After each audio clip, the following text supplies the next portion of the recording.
Good afternoon, everyone. Yes, and my name's Paul Elso from CFO. Just come in yesterday, replacing James Dullard, who you might have met or seen around town or at these meetings over the last few days, and I'll be here for the next 5 days from today. So if I can just kick off, and I'll rely on Tim and others who'll talk about the existing fire operations and what's actually going on the ground, but a couple of messages that I have got up front. So firstly, looking at the weather, and you may have seen or heard of reports that elsewhere in the state, particularly and in the northeast, where there's still significant fires burning actively right now, they've got some really serious weather over the next couple of days. So they're in severe and extreme fire danger ratings, temperatures in the 40, the hot, dry northerly and northwesterly winds coming through. So there's predictions for significant fire spread, more communities to be impacted and isolated and so forth. So that's just a bit of context for the weather over the next couple of days in other areas, and I've got to say that because it is going to be slightly different to that here. However, the forecast for Orbost, for example, I've got 41 degrees, 16% humidity, and that 25 to 40 kilometre an hour northwesterly wind. So it's still going to be a hot, reasonably significant day tomorrow, but with the environment that we've got around us now and the fuel condition, I don't expect that to be of any concern or significant impact here. We might see unburnt pockets in the bush, some things that are still smoking and so forth flare up, but we're prepared for that. We've had some additional resources arrive today, so we've ramped up a little bit more to be ready for that over the next couple of days, and that's what we'll continue to do now. We'll ramp up and de-escalate and go up and down as required. So on that and the wider weather situation across the state, there is a day of total fire ban tomorrow, and that applies to here as well. So please take that into consideration in your activities, whether you're in a camping environment or in home or business environment, what you can and can't do. And there's resources that we can help you with that if you need to understand what those rules are about what you can and can't do. In line with the fire risk and the threat that is occurring elsewhere, some messaging went out this afternoon. That came through to us here. We're included in the polygon as it is that gets drawn on the computer, that's transferred to a map, and then the message is sent out across that map. That's confusing. It's probably not really appropriate for our situation right here, and we're addressing that through the channels. But I just want to address that up front. If you haven't seen it, or if you didn't get it, the message basically said to move somewhere safe into one of the big townships. Of course, that doesn't apply to us. We'll say that right now, and I'm having that message corrected. It was sent from the state level. It wasn't anybody here that influenced that, or indeed at our control centre at Orbost. So obviously we'll take the current measures that we've got in place. We're protecting here in town, and that's where we're staying. We'll comment further on what's going on with the road clearance shortly. And the final thing that I'll bring to your attention that'll be further expanded on is a couple of safety messages. So with the increase in winds that are coming, there's probably some unique hazards to do with fire damaged area. So firstly, with trees. So fire damaged trees, already through drought and tree stress, trees are falling over more readily and dropping limbs. But when they're fire damaged, they're even more susceptible to that. So please don't put yourself into the environment where there are fire damaged trees. Stay well away from them and don't be around them at all if you can avoid it, but particularly when those winds are up. Other things where we've got damaged structures in the urban environment, obviously the debris itself is just sitting there. There's a lot of tin that's really visible. If the winds gust and reach a strength and pick up any of that tin, obviously that can be a real danger to us as well. So again, if you can stay away from those locations for your own safety, and further debris might be blown around as well. I've seen today a number of brick walls or chimneys and that sort of structures that are now unsupported, and they'll be cleaned up in due course. But again, I've seen them come down before with very little effort. So don't be around any of those debris or damaged structures at all if you can avoid it, and certainly not when it's windy. If you do have a need to be in any of those areas for some particular reason, I can only encourage you to be appropriately protected. So I saw somebody today in thongs in a really dangerous sort of area. That should be avoided. Be properly dressed. I'd prefer if you had a mask on, which we've got available here, and other locations like the police station. I've seen them on the desk. Wear your P2 masks, so some of those, you're a bit more protected from some of those fibres and so forth that are amongst the debris. So that's my key messages for now. Happy to take questions afterwards. I might invite Tim to provide a bit more of the operational update.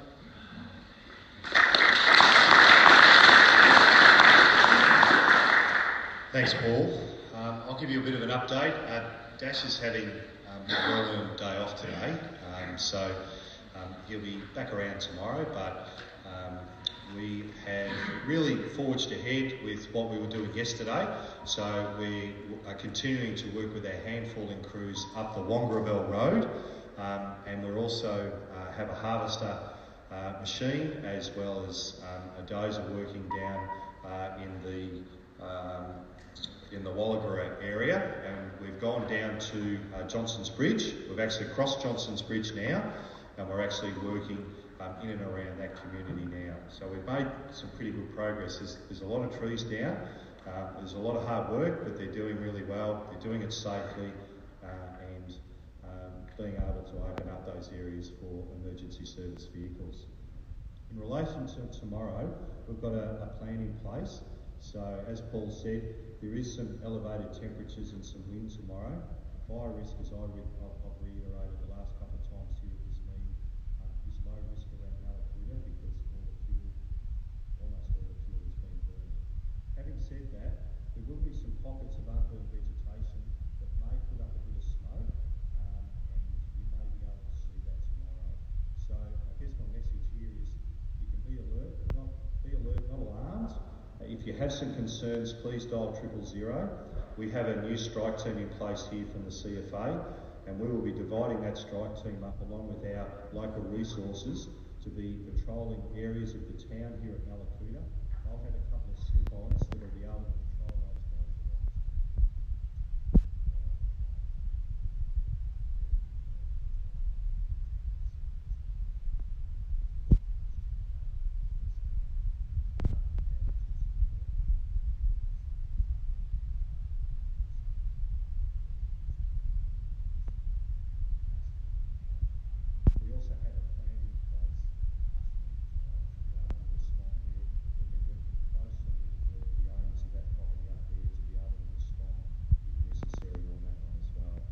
do have a plan in place for tomorrow.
Mostly for us, not a whole lot of new stuff.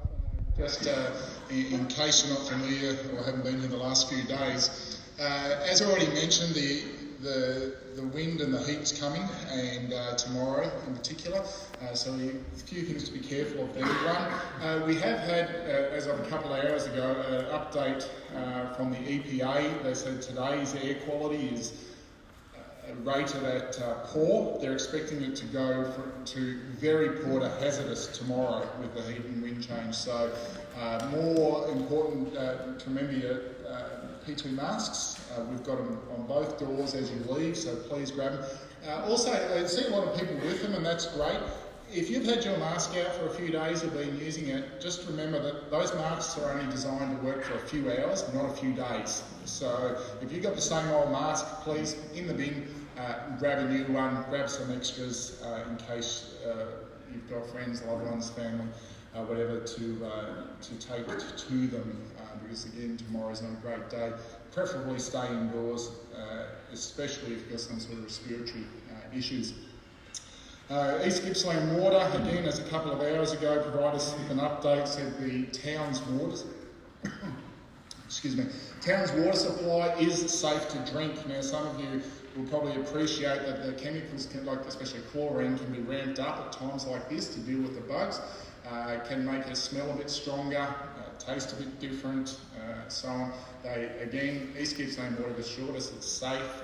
If you've got sensitive skin, you might just find it's a bit uncomfortable if you're showering and stuff. Just be cautious, but that shouldn't be a problem from it. If you're on bore water or tank water, obviously they're not going to comment or any assurances on that as far as drinking. So just be careful on that front. With the heat tomorrow, it is 34 degrees, which is not terrible, but it's certainly getting up there, especially in some of the older houses. It can get pretty hot on the inside. Just particular things, as you probably already know, keep your fluids up, particularly water. The more you drink water-wise, the better. Stay in the shade, get the sunscreen and hats on if you're going outside. And also, please be careful of the elderly or those who are a bit more vulnerable to heat. So just keep an eye on those neighbours or loved ones that you know might be doing it a bit tough tomorrow, and please give us a buzz if you find anyone in trouble from a heat point of view. Finally, just also again a reminder, while there may not be any physical ailments going on, we're very conscious of the mental, emotional side of this incident. So if there's any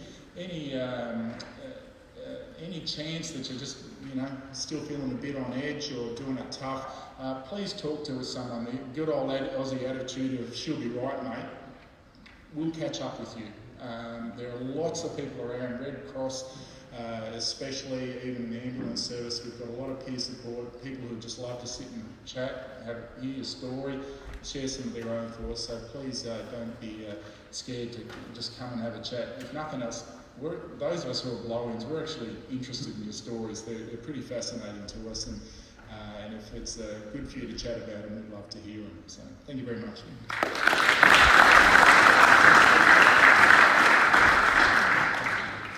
G'day, Terry Hogue, representing Mallacoota District Health and Support Services. Just to add on what Mark said, we have Crisis Council well experienced in this situation at the centre. Please, I cannot say so much. If you just feel you want to talk to somebody different, you can choose who Mark has said as well, and you come make access at the support services. And the service is free. It's provided by the Department of Human Services. Today, I was expecting our allied health plane to fly into town, bringing the dentist, podiatrist, and a nurse. The issue was, we look clear here, but it wasn't good for them to take off in Bairnsdale, and they abandoned the flight. So at the moment, we don't have a dentist. But I got on the other side, I got some good news. I worked on RFDS. So Royal Flying Doctors are going to use ADF, the Australian Defence Forces, and fly in a dental team of 3. They are scheduled to be here on Monday, and will fly out on Wednesday. We've already got some acute patients booked in, but if anybody has any dental issues, please call MDHS, which the phone number's over there, and you'll be triaged accordingly. Yes, sir. Why can't the others fly in? Because I'm there to crewing today, and they're flying out tonight. It's the and they're coming back on Sunday. Okay, that's fair enough comment. It's the pilot's choice for the safety of his crew. This is a small charter plane. The pilot has the overall responsibility. I understand like that. If somebody's pissed in somebody's pocket here, Daniel Andrews, that bad bastard, he wouldn't know shit from sugar. No, I'm not talking about that. I'm talking about a small private airplane. You're like trying to tell us what you want to hear, not we need to hear. Well, I'm telling you the truth, okay? I'm happy to hang around and answer questions afterwards. How can I make it for him and fly out again tonight? To continue on, there's different capabilities of different aircraft. The pilot makes ultimate decisions, just like if you're in a boat. Whoever's boating, the captain of the boat, ultimately responsible. The person at the wheel of the car is ultimately responsible. You choose for your own safety. So we got that taken care of. Sally, the physiotherapist, she should be here on Friday and up and operational on Saturday. Again, I also like to remind you that if you have any effects of smoke, you're irritated, whatever, please come up to the center because it's air conditioned. We do have meals available if you're sitting around, coffee, tea, some games to play, whatever you like. But again, please, I cannot stress enough that if you're just concerned about the littlest thing, you can't deal with it, please make access to somebody, and if you want to, come and use our counselors who are well trained in these situations. At the end, if you have any more questions, please come and ask. Thank you.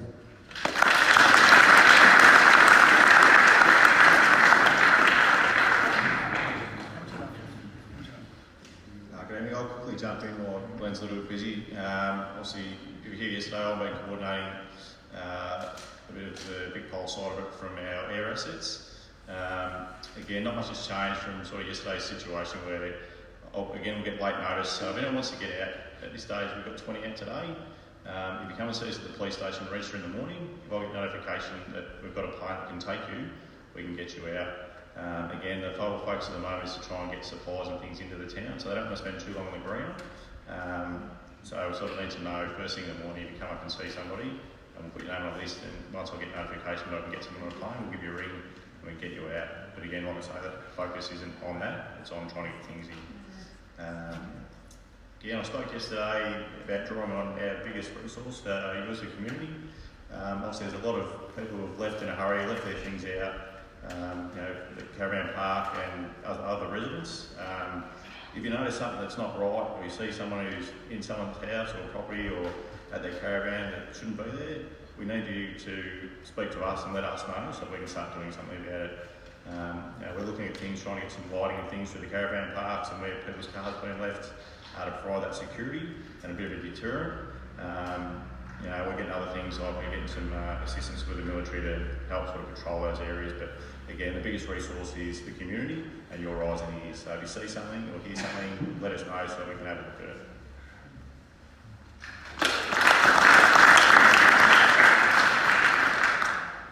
Okay, thanks team. What I'll move on with now is a few community announcements.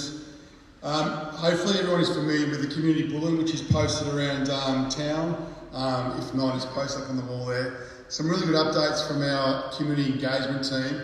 Includes details in relation to accessing grants, which may assist you with any final issues, and certainly some advice lines that you can call and they can hook you up with the relevant assistance as required. So thank you to the community engagement team for that. Also, you notice Optus is up and running intermittently, but it's up and running. The grid's starting to not up and running, getting a head shake. No, I know my phone turned on yesterday with about 1,000 text messages, but so it's off again, is it? We've got an update good side of things when you're finished. Oh, fantastic. Got an update here from SP Osnet. Would you like to go first, sir, if that's okay now? Or? Yeah, thanks. And then we'll go back to the community stuff whilst it's fresh in our minds. Thanks, sir. Hi everybody, sorry I'm reading from my phone, it's very antisocial of me. I'm Chris from Osnet, just got these notes sent up to me from the engineers working back in Melbourne, running our control rooms. So at the moment, from Mallacoota's perspective, in the short term, we're saying that where we've got the towns cut off, we're restoring barrels through local generators as best we can. Where there's damage within the town, once we're able to access, we're able to clear lines.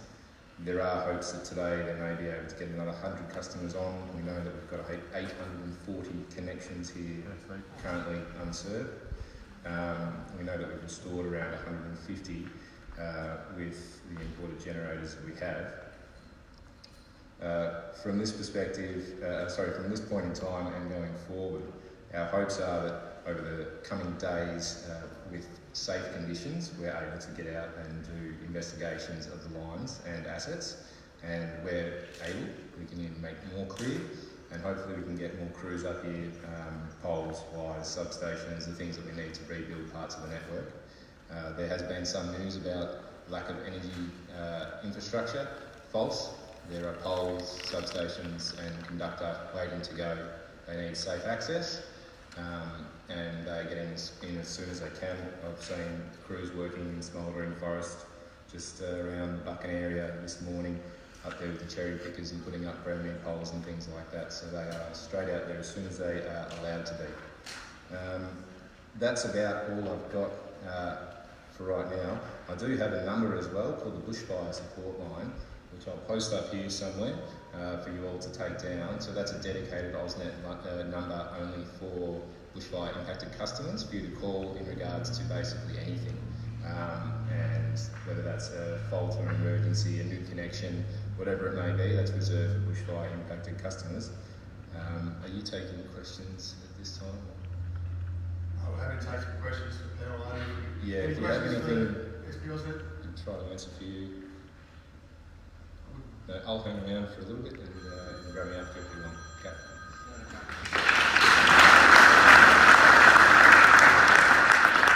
No, thanks very much for that update. Just in relation to the bulletin, please avail yourself, like I said, the information contained therein, certainly very helpful.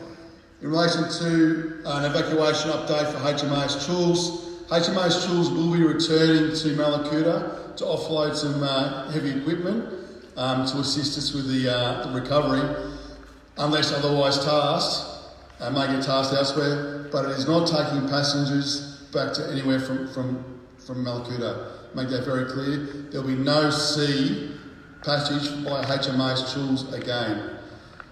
The other best option is via air, if that is still your intention. Also, it's apparent that we've made some inquiries in relation to the environmental impact of this emergency. Should it rain? Should there be a massive downpour of rain? How that would impact the estuary and obviously the wildlife contained therein, because we realise tourism is a very important part of this town, and we're advised by the Catchment Authority that it will have minimal to no impact at all on the wildlife. So that hopefully might allay some people's fears and concerns there. It might look a bit ordinary at first, but bear in mind that there's no anticipated. In fact, they've had instances in the past, and that hasn't impacted the fish or the bird life. In relation to the police station, just to remind you all, it is a 24-hour police station, 24-hour response of cars out there responding to suspicious behaviour, and we will investigate. Absolutely no dramas there whatsoever. The fuel, no doubt there'll be some questions. We're only able to get in 4 44-gallon drums of unleaded. Very hard to get in at the moment. That's going to be prioritised in relation to the fisheries boats with the outboard motors. And if we can, we're going to get it to you guys too for your personal generators. We understand, and they're working very hard to get that to us. And obviously, as the grid expands, being powered by the generator up at the golf course, that's an increased load. So it's going through more fuel. As an indication at the moment, it's going through about 3,000 litres of diesel a day. So we've got to factor that into our emergency response plan to make sure we have enough to provide fuel for our emergency vehicles. As there may be a time that if we don't get any assurance of resupply and that generator is running low, the priority will always go to the emergency vehicles to protect the town. What I'll do now is always continue that commitment for you to be accessible. We'll remain for questions. Please, if you have any questions you're not feel comfortable with, please come and see us afterwards, but I hope to take some questions now. Yes, sir. Sorry, Glenn. It's just looking for the similar question again, just roads. Can we get at some point a bit of an impact on where we are with roads? So there's 40 kilometres that are burned out that need to be worked on. They're obviously working from the west. How far are they through? Can we get some sort of report? How far is their progression? Because we've just been given this generic 2 weeks for the last 2 weeks. Yes. And it's not giving us any insight whether we, for some of us who are staying and trying to evacuate by road. No, I can understand and appreciate your concerns there. We've been seeking a single source of truth in relation to roads because there's a lot of conflicting information out there, whether it be on social media, by Vic Roads or the roads authorities. So we're working hard to get that accurate information to you. What I'll do, Tim's put his hand up to have a bit of a spiel in relation to that. Hopefully answer your question, mate.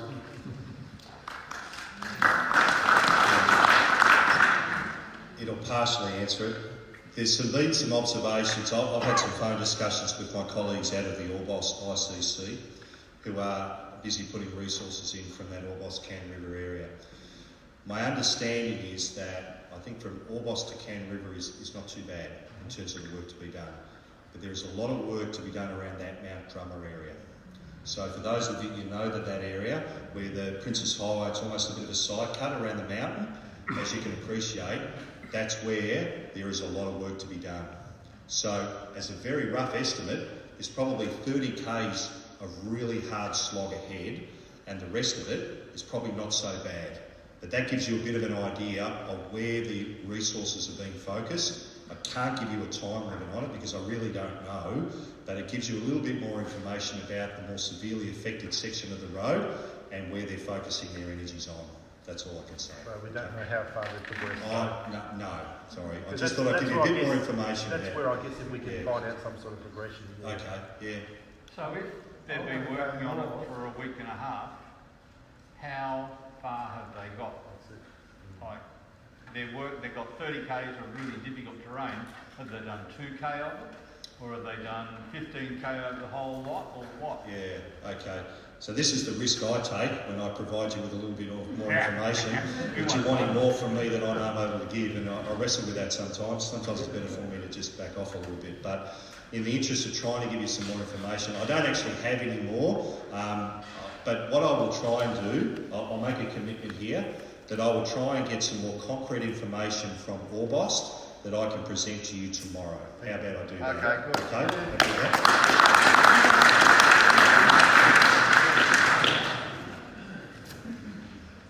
Yes, sir. There was a visit from Lisa Neville today. What did she promise the community as far as support? And also, should we be aware of asbestos dust in the places that are burnt down tomorrow? So there was two parts to that question. What support did Lisa Neville offer? From a state government perspective, she asked us what we needed, and she obviously took notes and she was very interested in what we need as a community moving forward.